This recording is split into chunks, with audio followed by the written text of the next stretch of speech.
Once upon a time, a hen told the most dreadful story ever told.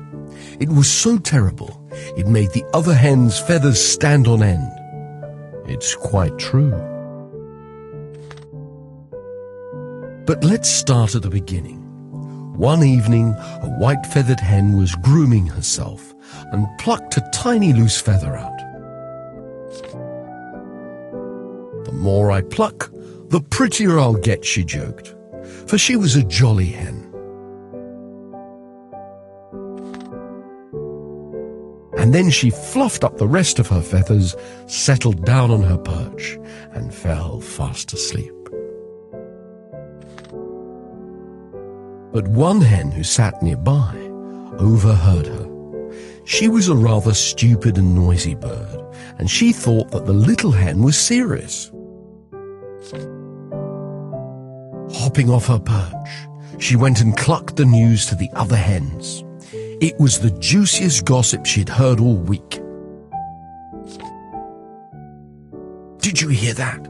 There's a hen here who plans to pluck out all her feathers to look more beautiful. If I were a rooster, I would despise her."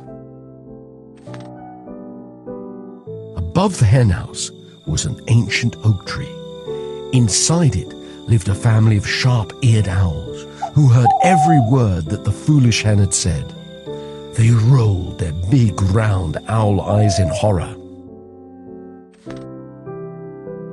"Did you hear what that hen said?" hooted the mother owl. "One of the hens has become so crazy that she sits and plucks her feathers out while the rooster watches." "Little owls shouldn't hear such dreadful things," the father owl warned. He told the little birds to cover their ears, but it was too late. They rolled their eyes and flapped their wings at the shocking news. The mother owl was determined to share the shocking news with her neighbors. "I must go tell the pigeons," she hooted. "They won't believe it." So she swooped across the road to the pigeon house, where all the pigeons were nesting down for the night. She told them all about what she'd heard from the hen house. It's quite true. She must be freezing. The pigeons were just as scandalized by the rumor. They flew into the farmyard to tell the rest of the poultry about the vain hens. "Coo," they squawked. "The hens in the hen house are plucking out all their feathers to attract the rooster's attention." The rooster heard this just as he was waking up. He was still half asleep, but the news was enough to shock him into action. He flew up onto the fence to proclaim the day's news. "Cock-a-doodle-doo," he crowed.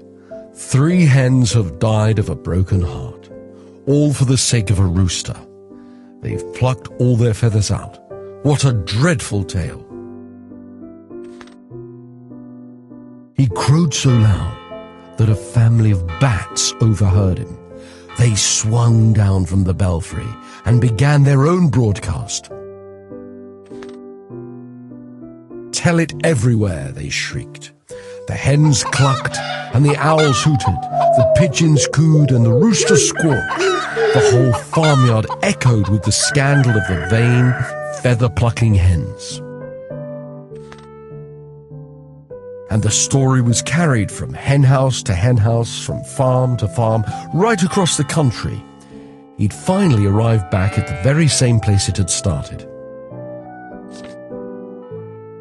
There are 5 hens heartbroken over a rooster who have plucked out all their feathers to show who had lost the most weight.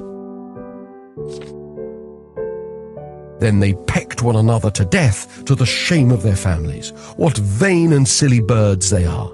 Can you believe it? The jolly white hen who had lost the tiny feather clucked her disapproval. She didn't even recognize her own story. What a dreadful tale! I despise such hens, but their story should not be hushed up. It should be published in the newspapers and serve them right. And so the story was printed in the newspapers and known all over the kingdom. Everyone marvelled at the silly hens, so vain that they would pluck their own feathers out. And that's how one tiny feather can grow to become 5 hens. It's quite true.